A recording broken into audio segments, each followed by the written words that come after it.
All right, good morning. Thank you for joining us today for the second of 3 webinars in our winter webinar series. This one is Soil Simplified, Profitability and Efficiency Through Product Selection and Practices. My name is Jamie Heflin, and I'll be going through a few housekeeping items before we jump into today's presentation. Before I do that, I'd like to introduce our presenter for today, Kevin Donnelly. Kevin has been with Midwest Trading since 2006 and has a Bachelor of Science in Horticulture from the University of Illinois at Urbana-Champaign.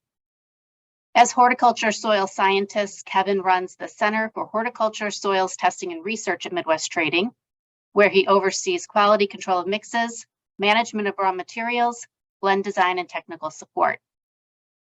For those of you who are unaware, Midwest Trading is a sister company of Midwest Ground Covers. It was founded in 1981 by Peter and Irma Oram, and it has grown quite a bit through the years.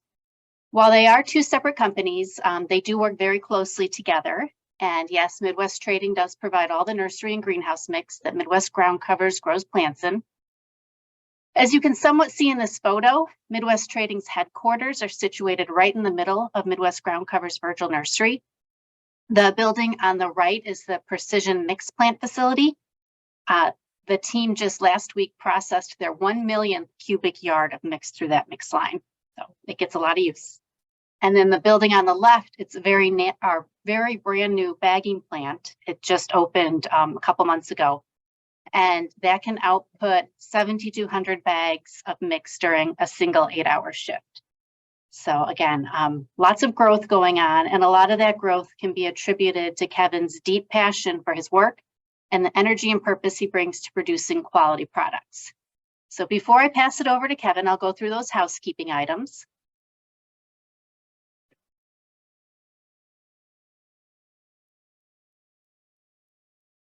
All right, so this is a webinar. Your camera and microphone have been disabled. If you have a question at any point during the presentation, please go ahead and type it into the Q&A box, and Kevin will answer questions at the end of the presentation.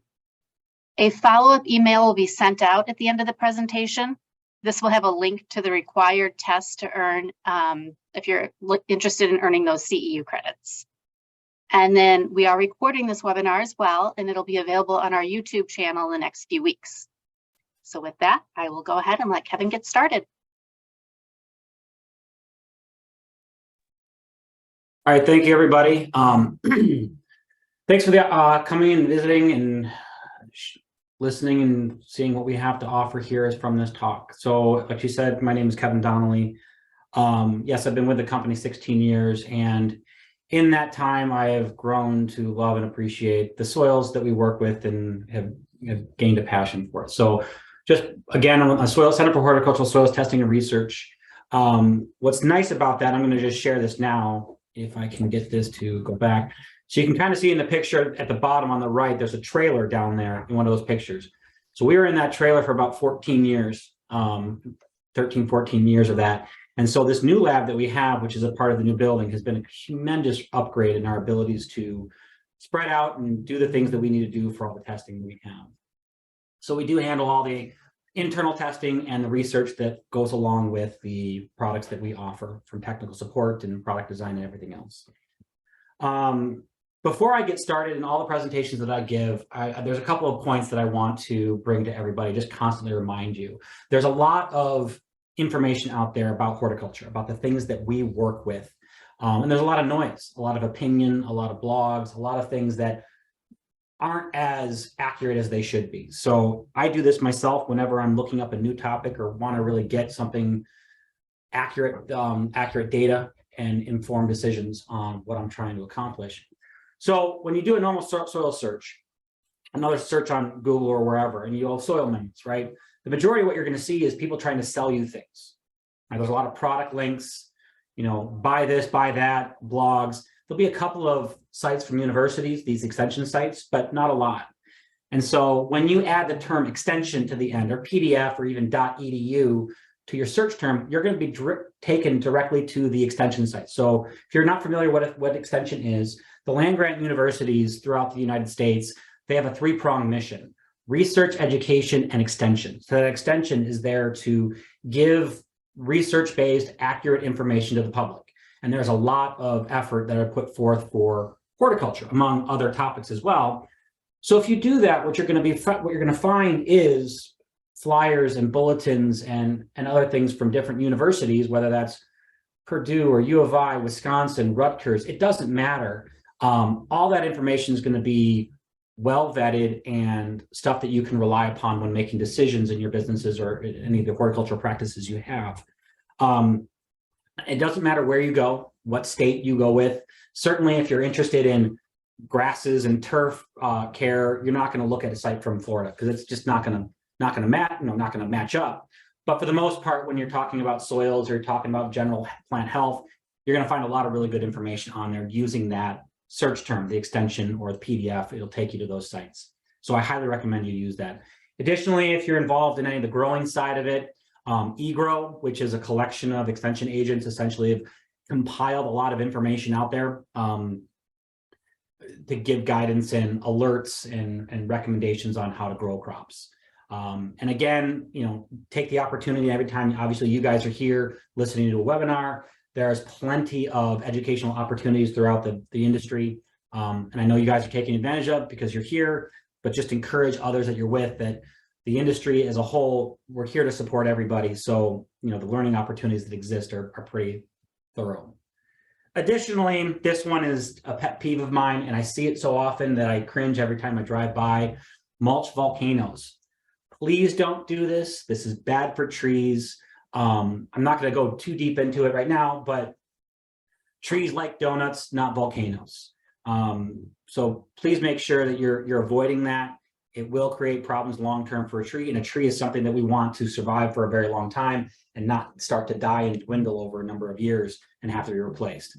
There's a lot of information on there. You can dig deeper if you want. There's lots of extension stuff on that, but just don't do it, please. That's just a request of mine.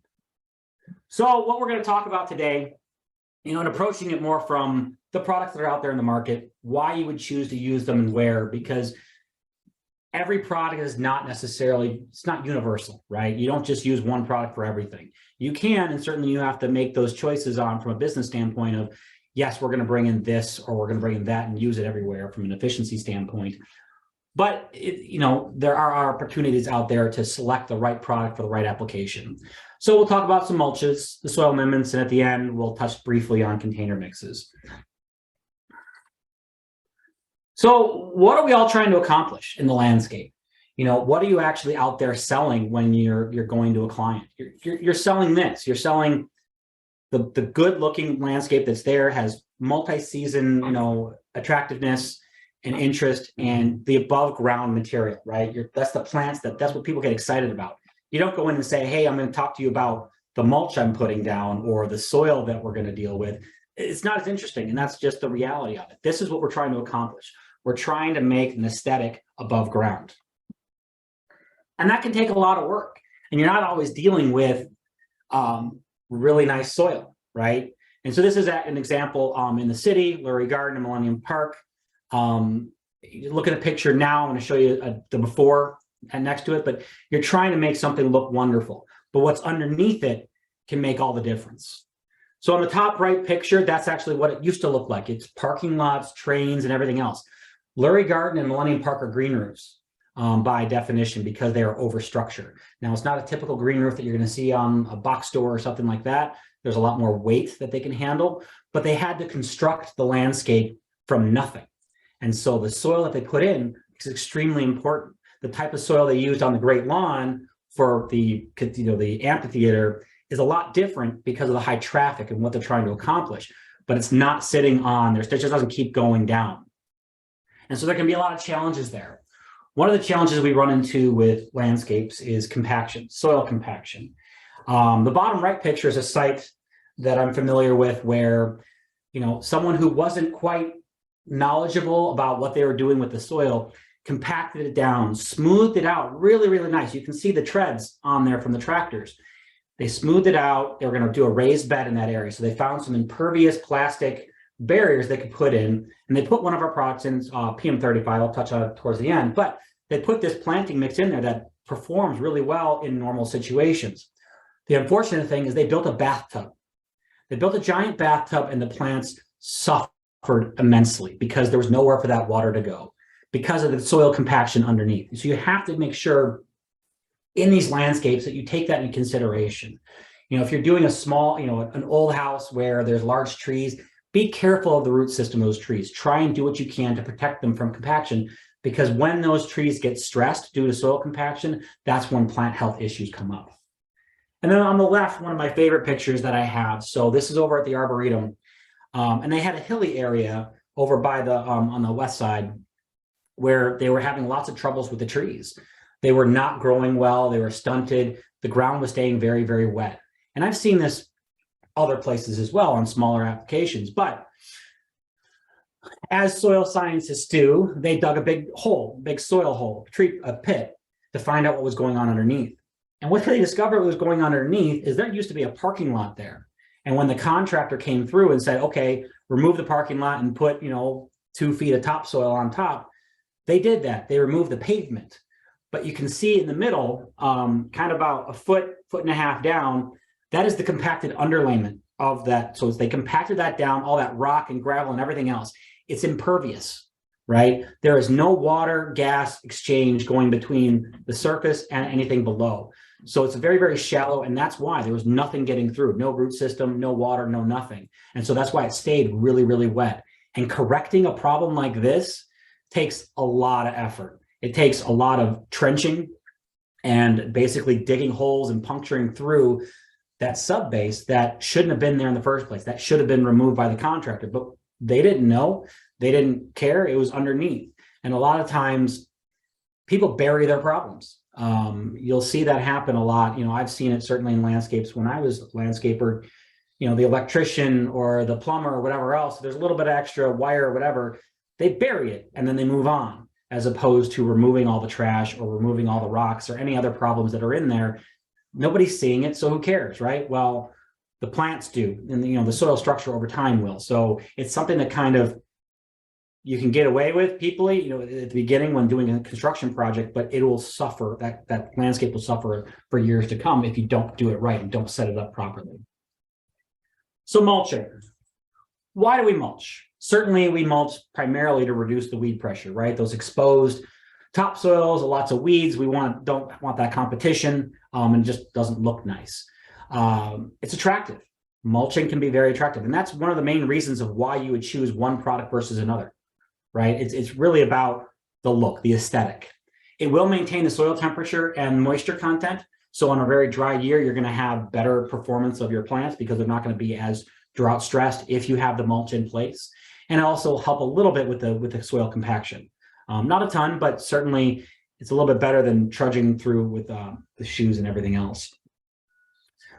So this chart just kind of lays out some of the different mulches that are out there in the marketplace. I'm going to go into each one a little bit more deeply, but looking at cost is a very big one. If the job does not call for being able to afford an expensive mulch, you can't afford an expensive mulch, and you have to go with something that's lower cost, and that's a reality.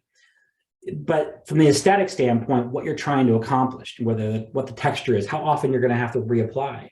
So if you have something that you have to reapply every year versus something that, you can go 2-3 years without reapplying it, well, that cost will differ, right? Your overall cost in the long term, if you're not having to come back all the time and reapply, you might actually be better off in the future. But again, I'm going to touch on this, where you're going to use these things. Certainly something in the back of a project, you're in the landscape, it's not going to be seen. You can get away with whatever you want. You'll do the job. It'll keep the weeds down, but nobody's looking at it. So it can be coarser in texture, and it can be of a lower cost point because it may look as nice, but it doesn't matter. Whereas if it's in the front walkway for somebody, they're seeing it every single day when they go home or when they're walking into the office or whatever happens to be, that's the one where you want to pay more attention to, not necessarily the stuff on the ends. And so you can change what you're using depending on who's going to see it, really. I mean, that's the functionality, right? Wood waste mulches, lowest cost. A lot of people are producing them themselves. You can get it for very, very cheap. And so it's a product that has a lot of applications. And certainly when price is a concern, this is the place to go. There's a lot of variability because it's not a single product, right? It's whatever trees have fallen down even recently, obviously with all the trees breaking and the branches coming off, that's all going to go get shipped and turn into wood waste mulch. So you don't know what kind of tree species you're going to be dealing with. The color is just, it's all over the place and it fades and it's white wood most of the time. And so the aesthetic from a color standpoint is not necessarily going to be there. And it is mostly wood. Now, when it comes to breaking down product, like so as things decompose, the key thing in here, it's not about whether it's wood or whether it's bark. I mean, yes, that has a slight difference. But the bigger thing is how big is the material, right? If it's a big chunky piece of wood, it's going to take a really long time to break down, whether that's bark or straight wood. And if it's really fine, it breaks down faster. So you're going to see degradation of the material more based on the particle size than you would the type of material that it happens to be.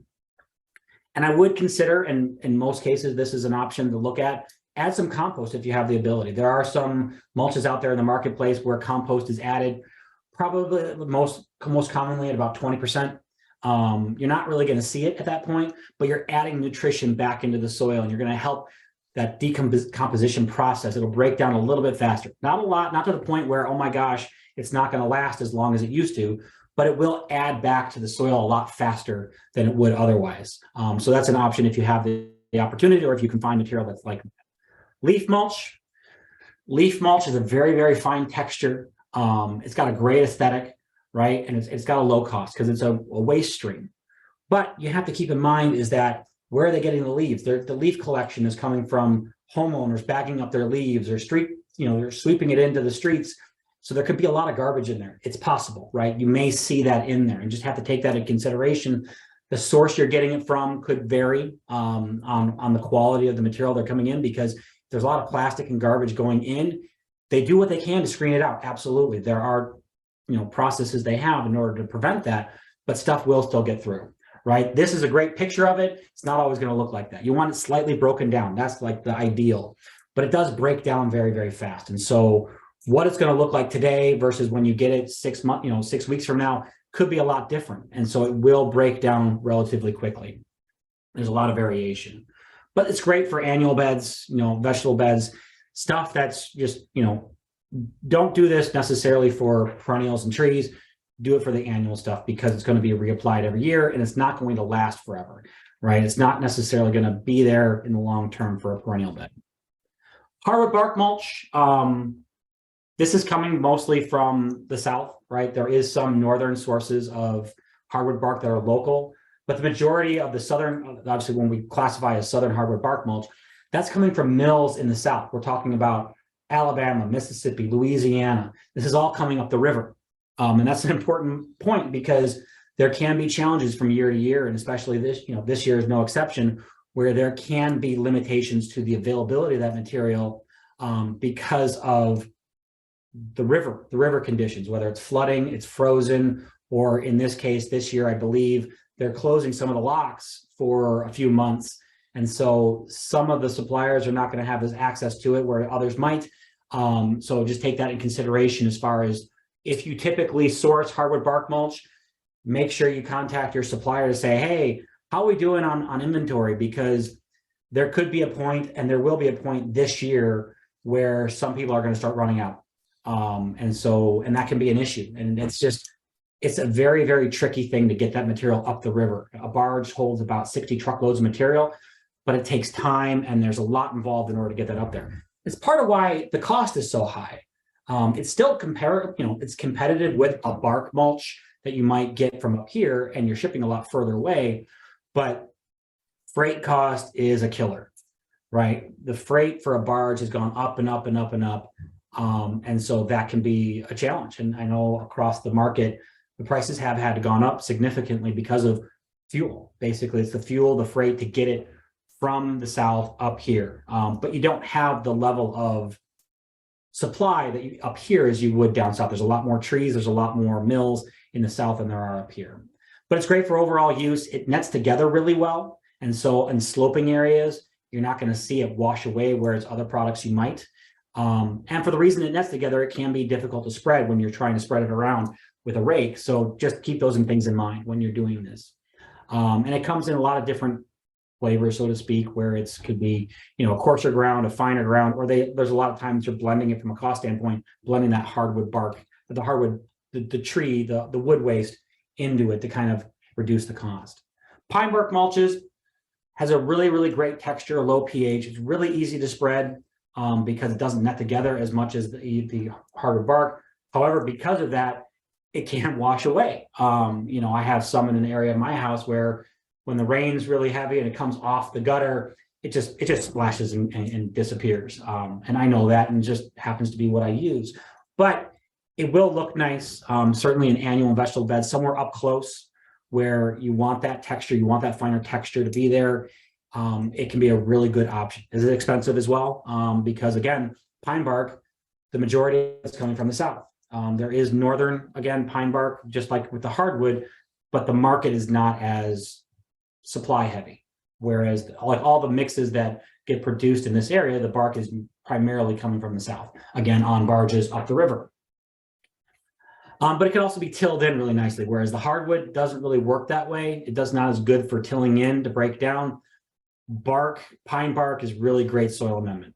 You can till that in and it'll do good things for it. And it doesn't break down as quickly.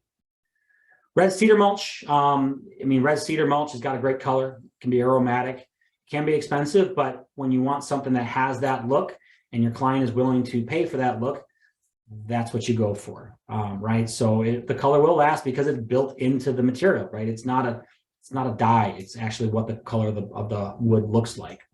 Whereas with dyed mulch, not the biggest fan, I'll admit. When I see dyed mulch, I kind of, like dyed mulch and lava rock, I kind of cringe a little bit. But people like the color. People like the red. I mean, certainly if you're going to go for it, I would recommend the darker colors just because of the consistency you're going to see probably, and the fading. You're not going to see it as much with darker colored mulches as you would the bright red, but bright red's still out there. Sometimes it'll be shredded pellets. Not always, and depends on the vendor, but I remember years ago, sometimes they'd have those pellets that are painted blue on the side. They're blue chips and flecks within the dyed mulch that we were sourcing because of the pellets they were using. So the color will vary from source to source. It's batch made. So, it can be a challenge if you're trying to match up the color to something you've bought before. So just be aware of that when you're trying to accomplish this.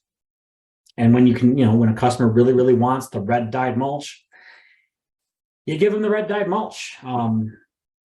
Decorative mulch. These are the bigger nuggets. These are usually coming from the west, from the Mountain West, Montana, Idaho, stuff like that.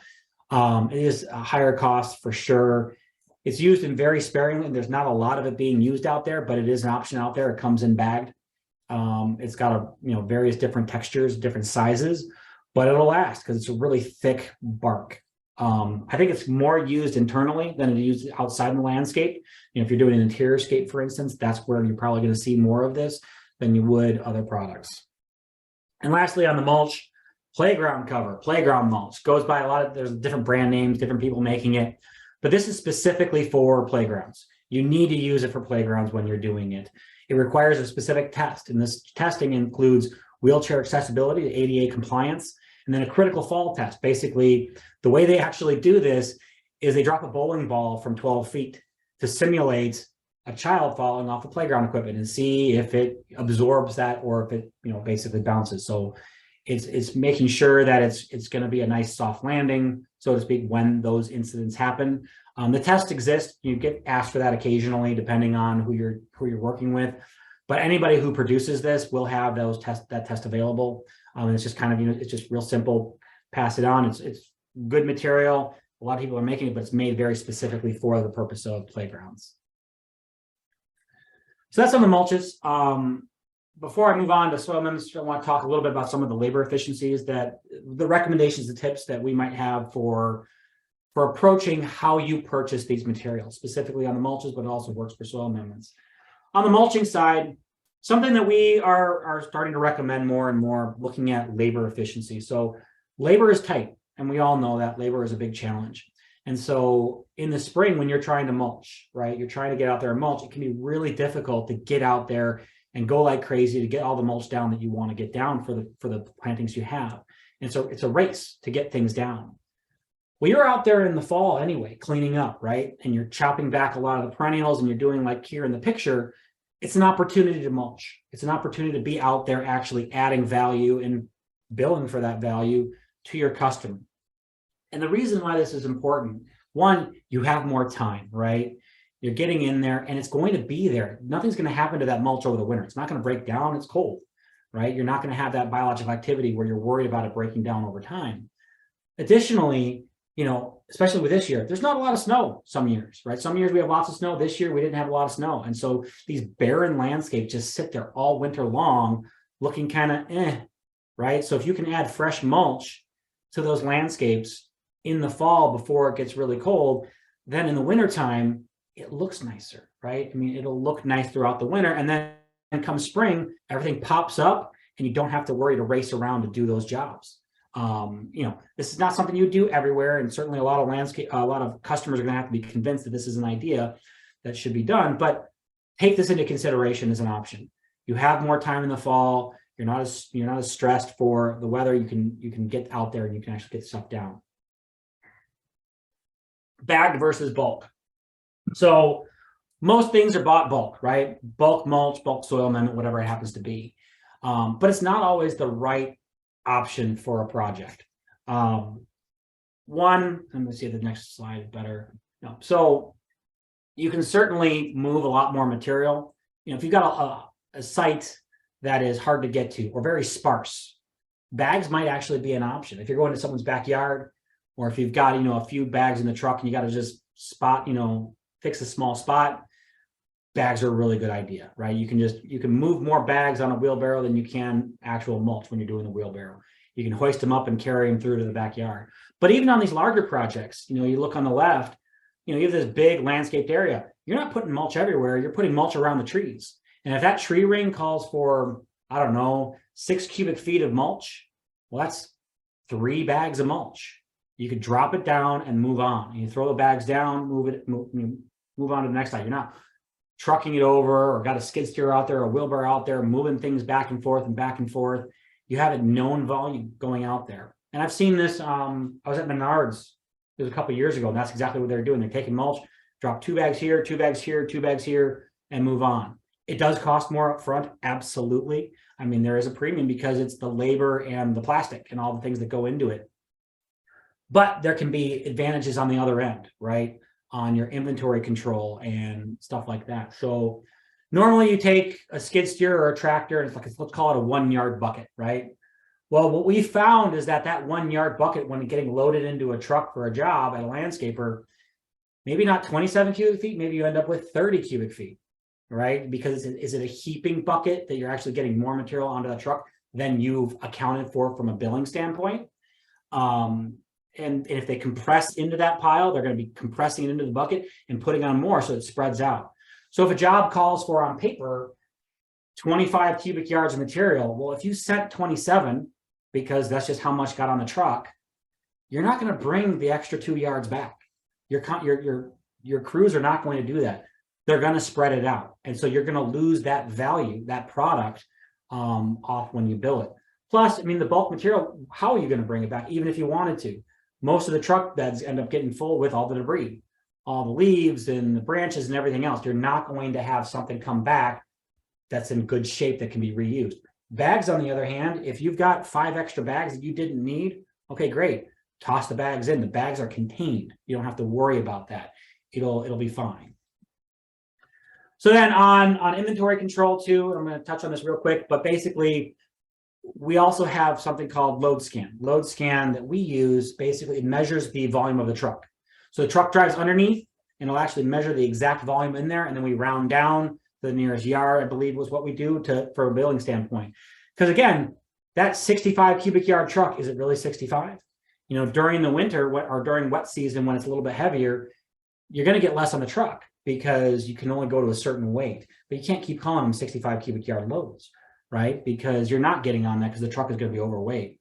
And so it's more accurate when you do that versus, it's 6 buckets. Well, how much is those 6 buckets? Are you actually getting the correct amount? So that's something that we use, and certainly on the bags, it's going to be exactly 2 cubic feet. There's no variation on that. So you're going to get more known volumes. And the last thing, just briefly, if you have the infrastructure from a trucking standpoint, you've got, like, if you do a lot of brickwork, maybe it's an opportunity to get in with some of your customers to deliver some of this bag material to their homes. I've started to see that a lot more in my own neighborhood, where people are getting delivery of totes or, you know, pallets of bag material for their landscape that they can then use. And so you're not necessarily getting in there to do the spreading, but you're mowing the lawn or you're doing some other things, and then you can have another thing that you can sell. On the soil amendments are there for, you know, improving poor soils, you know, loosening compacted soils, adding organic matter, replacing nutrients, and it's really important when you're doing a new installation. There's a lot of options out there. Here's a similar chart. You know, whether you're dealing with compost or biosolids or one step, there are cost differences. Some of you should be tilling in, some you can top dress. You know, I have leaf mulch again here where it works really well as a top dress. You wouldn't necessarily till it in, wouldn't make as much sense, whereas some things definitely till it in. Different textures, different nutrient contents. Obviously this information is available. But I'm going to talk about each one individually. So compost is a low cost product. Absolutely. It works really well. If you have a good quality compost coming from a reputable supplier, till it in, it's going to be good, right? But remember, it's a process, not a product, right? Each person who's is using different feedstock, slightly different process, how they do it. So keep that in mind when you're vetting the vendors you have from a compost standpoint, that there can be differences, but it should be a high quality compost and you'll be good. It's a really good thing to add. When in doubt, when you're worried about a landscape, just add compost, right? Till in the compost and everything will be well. Peat moss. Peat moss is definitely a higher cost. Traditionally, we've used a lot of peat moss in the landscape.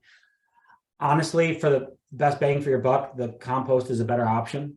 You know, you're going to get a lot more from it, but it's a stable organic matter. It does have a really low pH, which can be beneficial, and it's not adding nutrients when you do it. So if you're worried about being overloaded on compost, peat moss may be an option when you're trying to deal with that.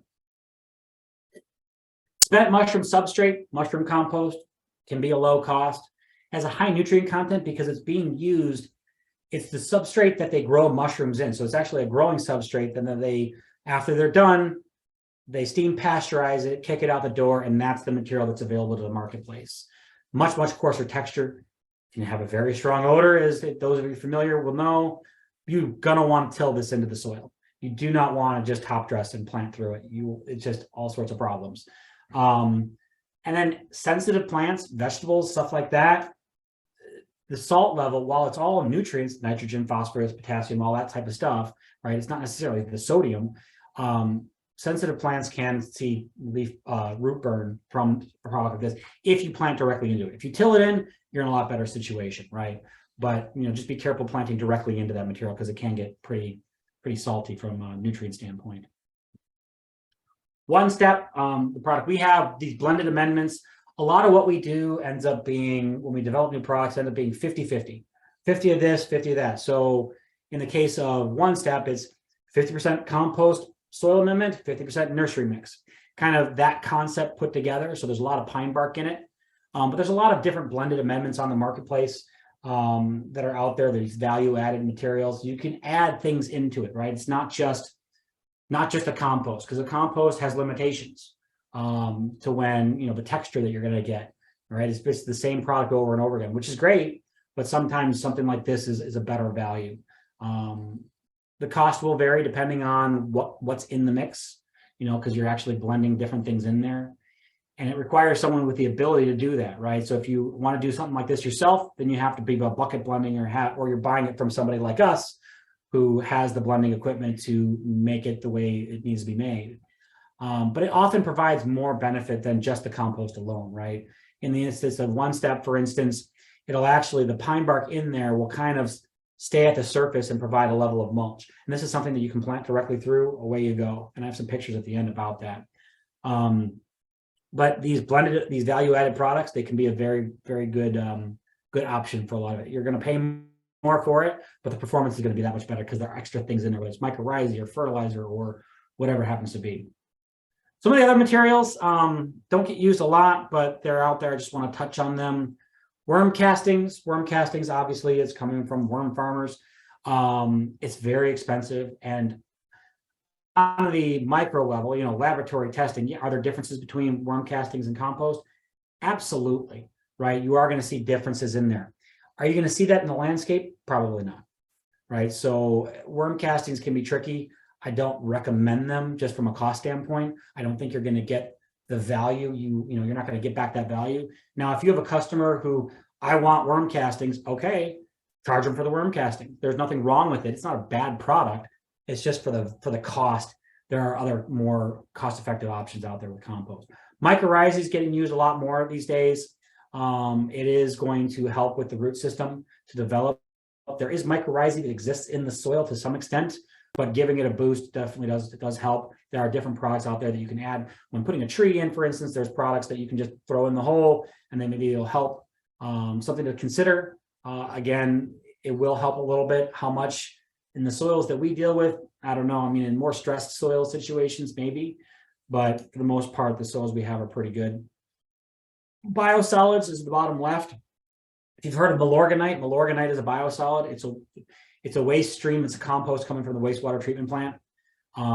Good material, abundantly available. We have the largest wastewater treatment system in the world in Chicago. And so they're producing a lot of that material. So you can get it, you can probably get it pretty cheap, and it's good material.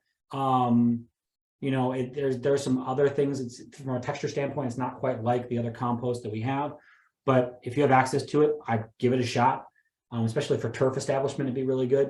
And then biochar can cost a lot of money. Biochar is, I'm not going to go too deep, but you can get lost in all the details of biochar, but it's a burned material essentially. It's like charcoal, but not quite. And so it's something to consider. Certainly it has a lot more nutrient and water holding capacity, just for the size of the material it is, because there's a lot of micropores in it. Definitely adding compost into it as well as like a blended product, it can be really good, but it's usually more beneficial in really poor soils. And again, we don't have really poor soils in the Midwest. But if you're out west or in other parts of the country, the soils can be pretty rough, in which case a biochar can add a lot of value to it. Here, it's nice, you could give it a shot, but I don't think you're going to see the return on your investment that you would from other products. And so lastly, I'll just touch briefly because I can spend 3 hours on this topic on container blends. So when you're doing containers, when you're buying something to do anything on someone's landscape, a lot of different components can be utilized in these mixes, peat moss, coconut coir, perlite, pine bark, topsoil, and compost. The cost will vary depending on what you get, what's in the actual blend, but there's a lot of good products out there. So as an example from our product catalog, just start with what you're most commonly going to see when you purchase bag product in the marketplace. You're going to see something like the basket mix or the 80-20. Those are greenhouse mixes, tried and true, what you're going to see, because most of the people who are manufacturing bag product, they manufacture greenhouse mixes. And so it's going to be high peat moss. There's going to be some perlite in there. And that's typically what you're going to have access to, what you're going to find in the stores or in distribution.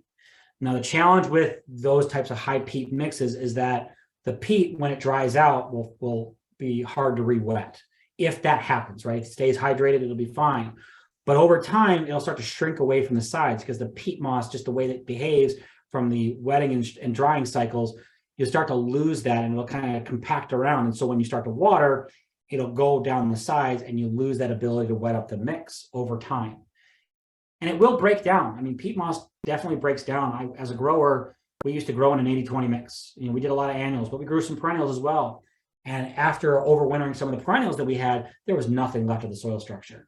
And so it is a very common bag product that you're going to find. But what I'm telling you is that there are other better options for longer term applications, right? If you're going to be doing planters that might be there for 2 seasons and you want to rely on that soil and not replace it every year, then you want to go towards something like a nursery mix. Now, CM90 is one of our nursery mixes, but it also works really well for containerized production. All-purpose potting soil, which is on the bottom. Again, that 50-50 concept. We took 50% of a nursery mix, 50% of a greenhouse mix, smushed them together, and we basically came up with this. There's no perlite in it. The reason being is that if you're at someone's yard and you want to do a mixed container for them and you're potting stuff up, you spill perlite onto the ground. Perlite, or the mix on the ground, there's perlite in it. You see it. You see those white prills in there, and you can't just sweep it into the landscape. all-purpose potting soil or even to the CM90, it disappears in the landscape, right? Because there's nothing to stand out. It's just peat, core on a APPS. It's peat, core, and pine bark, essentially. And there is a CRF in there, a controlled release fertilizer that'll last the season. You're not necessarily going to get that in a lot of the off-the-shelf products otherwise. And so you're going to have that full season nutrition available. And then when you're talking about really long term, it's going to be more something like a PM35, which again, half nursery mix, half topsoil, essentially. There's a lot of pine bark, topsoil, compost, and sand in there. And it lasts a long time. That's there for more permanent applications. And so you're going to see something like that. And there's a lot of different products out there, but that's what our PM35 we use it for. We use it on roofs. We use it for medium plantings. It works really well as a product. And so just briefly, this is just one of the slides that I present a lot of times, but when you're looking at production mixes, just to give you an idea of what's out there and what people use in this part of the country. For annual production, and again, this is what you're going to see in a lot of the bag stuff that's out there. It's designed for crops that are going to be only about 6 to 12 weeks long, maybe a little longer, but it's typically going to be high in peat moss, low in pine bark, and you put some core, perlite, vermiculite, whatever have you, into those mixes. Sometimes there's control release, sometimes there's not. But as you get into larger containers and crops that are going to last longer, you want to reduce the amount of peat moss, increase the amount of pine bark, because pine bark lasts a long time. I mean, in the nursery, when we do 2-3 year crops, that you basically don't want to go a little bit any longer than 3 years in a container before you do something with it. But that's a lot of pine bark, because that pine bark will not break down over time. I mean, it will, don't get me wrong, it will break down eventually, but it's very slow to degrade because of the structure of the bark. So you can see just from the chart, as you continue up, you're using more and more bark and less of those other components, because it lasts long and it holds that structure longer. And then when you get obviously into something like the PM35, you're talking about more planting mixes involving soils, and that changes the game a little bit more when you're going onto a roof or whatever happens to be. So as I conclude here, basically, you put a lot of hard work into the plants. So remember, and this is an example of one step, right? So this is actually one step putting down in the yard. So you work hard. So you got to invest in your soils. And this is, I believe, after one season of putting one step down there, really did a number to make that stuff grow. And with that, I am done. So we can open it up to questions and anything else. I can always go back and talk about more things on the slides. If you want me to do that, just let me know. Thank you.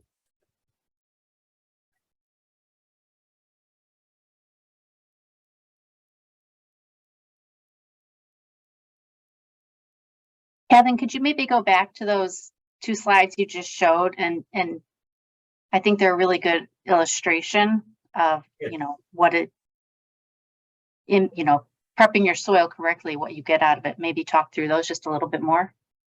Yeah. So, I mean, obviously in this site, you take away the soil, take away the turf, and you put this down there. And the benefit of something like One Step, when you're putting in the proper soil amendment, it's going to improve the soil, right? It's going to improve the texture of the soil. So it's not going to be as hard, and it's going to drain properly, but you'll also have the stuff in a product like One Step. There's mycorrhizae and there's fertilizers and there are other things in there to help get those plants going, right? Because you never know what kind of landscape, what kind of soils you're dealing with, whether they're depleted or not. And the majority of the soils we have in this region are pretty good.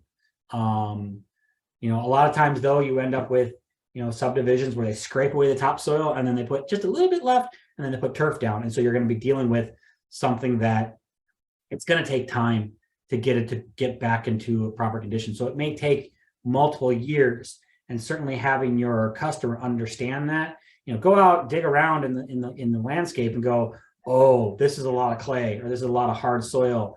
So make sure you set the expectation of, there are things we can do to improve this, but it will take time. So don't expect beautiful results day one, because it's a process, right? Gardening is a journey, and they need to understand that. And so it will take time, and you will need to do additional things. And I will take a moment when talk about tilling versus non-tilling. So certainly the recommendation, if you are tilling up the soil, rototilling it, you are damaging the soil structure, right? You are making it finer. And so the soil structure is not necessarily there as it would be in an older soil. In perennial beds and shrubs and trees, okay, yeah, I get that, absolutely. You don't want to do that. But if you're dealing with annuals, treat it as an annual crop, right? Treat it like you would vegetable production or corn or whatever. You need to put down what you took out, because it takes a lot of energy to get those annuals up to the size you need them for the year. And it's pulled all that energy out of the soil. You need to reapply, and you need to make it easy for you to plant those back in there. So tilling an area like that is not a problem, because you're not trying to get this long-term structure, because you're at it every single year. And you get something beautiful like this.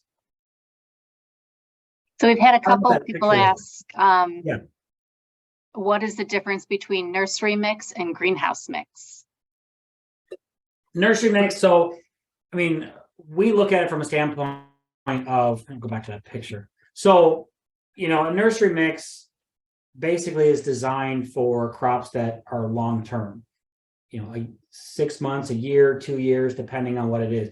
So we design them to have a lot more bark in them to last longer. And it's usually going to be grown differently. And, you know, the way you grow and irrigate in a greenhouse versus in the nursery can be very different.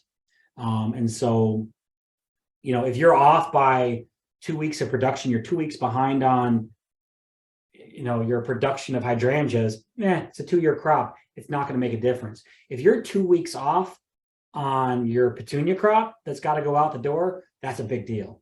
And so it's about what the end use is of that product. And so if it's a short-term turnaround time on your production, then you're going to be using different types of ingredients. And in a smaller container, and again, it's container size is a big part of it. In a smaller container, a heavy pine bark mix would not perform well at all because it doesn't hold enough water.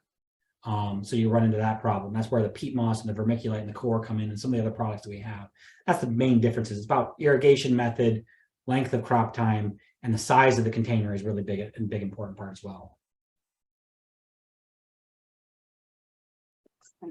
Some of the other questions. So dyed mulches, are they good for plants? They're not bad for plants. I mean, the dyes that they're using are not toxic.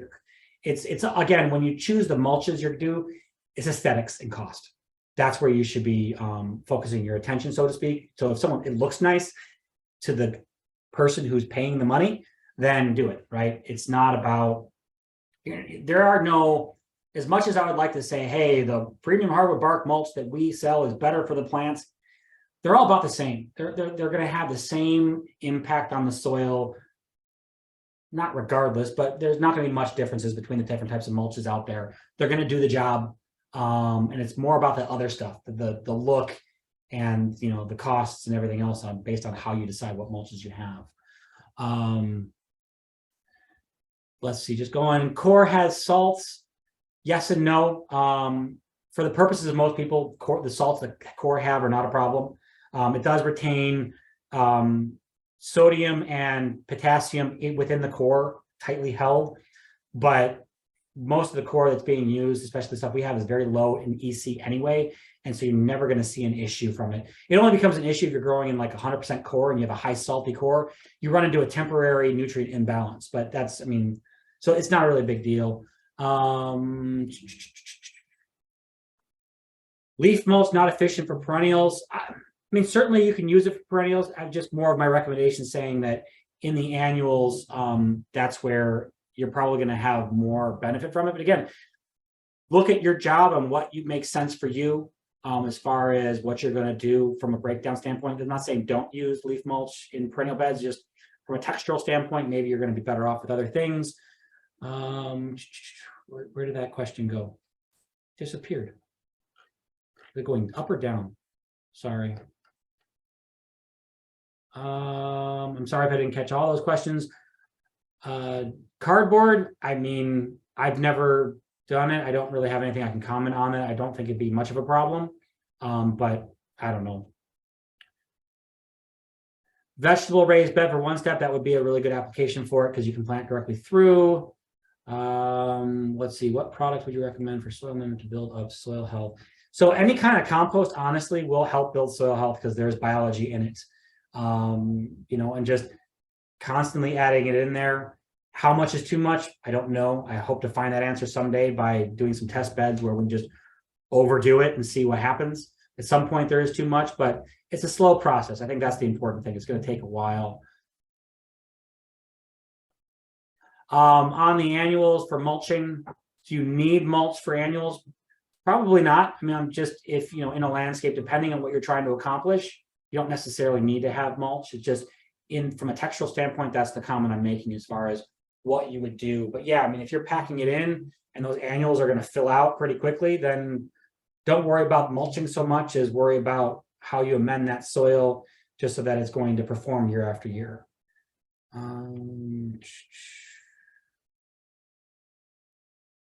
Where were you? Hold on.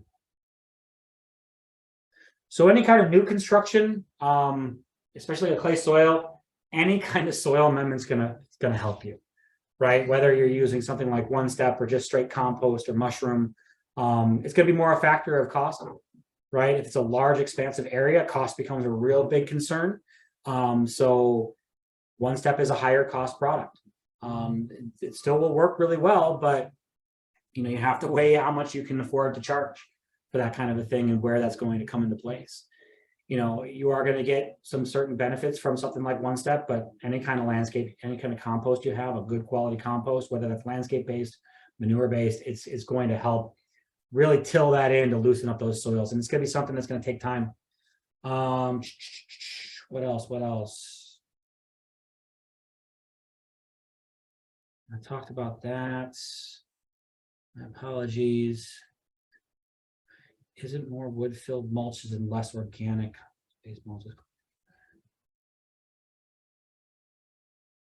Not sure I understand this question here about, I don't know if everybody can see these, but is it more wood-filled mulch and less organic compost-based mulch is going to be better for shrubs and trees and worse or a bad choice for perennials and smaller plants? Certainly, I think if I understand the question correctly, so if you use like a wood waste mulch on an annual area or new plantings, it doesn't break down as quick because usually a lot of the coarse texture of a wood waste mulch, you can have a lot of big wood chips in it. And the same can be for bark. If you have big bark chips as well, it takes a really long time for those things to break down. And so that becomes a texture and handling standpoint. If you can get compost into anything, that's going to help the soil. It will break down slowly over time and help recharge that soil a little bit. So I certainly, if you have that opportunity to do it, it's not common. So I'm not saying this is what everybody should be doing, but certainly in some situations, if you got something that seems to be struggling over time, yeah, maybe get some compost in there. And if you blend it into the mulch, then as you're mulching, it'll add a little bit to it. It's not going to be, a quick fix, but if you do that every year, you do that for a few years, you're going to build back some of that, nutrition that might have been lost over the years that you've done that. Other questions? This is a good one. Is it really true that wood waste mulch robs soil out of nitrogen? No, no, it's not. It goes back to what comment I made earlier about the particle size is going to determine how fast something breaks down, more so than whether it's wood or bark. Now, yes, wood by definition, the cellular structure of wood breaks down faster than the cellular structure of bark. That's just, botany botany kind of a thing where it's made of stuff that doesn't break down as quickly. However, you would see finer, like a giant chunk of wood in there it's just going to take forever because there's not surface area. The surface area is what the microbes eat. And so as anything breaks down, doesn't matter what it is, as it breaks down in the soil, the microbes that are used that break down the organic material use nitrogen to break down the carbon. And so it goes down to this carbon to nitrogen ratio concept where, and this happens with some things that we do where if you have a lot of carbon that you need to break down, it's going to break down quickly. It will compete for the plant for nitrogen, right? That's something that will happen.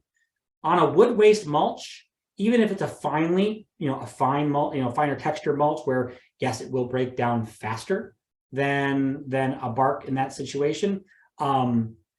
The nitrogen competition is going to be in the first, I don't know, 3 centimeters of soil. So yes, there will be some competition at the surface, but that's about it. And if anything, this is just thinking out loud, if anything, maybe that'll help with weed seeds, right? Because it's competing against the weed seeds, and maybe, and this is just a maybe it's actually anything that's breaking down might, limit how well those weed seeds will start to sprout, because there's less nitrogen available, or it's in competition for it. But again, it's particle size. Yes, technically there is some nitrogen being taken away from using to break down anything, but it's not a whole lot. And now if you bury sawdust into the soil, yeah, you're going to see that stuff melt. Something like a sawdust will melt in the soil, melting meaning break down quickly. And so you can see some of that happening, but in the landscape, I haven't really seen it being an issue. What else? So what is the best mulch for slope beds? Certainly, I think based on the texture, hardwood bark mulches, because of the stringiness of it, it's going to hold together and mat together better on a sloped surface. Whereas even wood waste or pine bark, those have more of a tendency to wash away. And just look at the texture of whatever you're buying. If it seems like it holds better together, okay, that's great. But I mean, that's where I see the stringiness that you see in the hardwood bark mulches is where you're going to have better results on a sloped bed. I answered that one.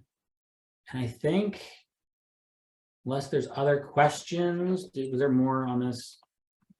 Our last slide there, yeah.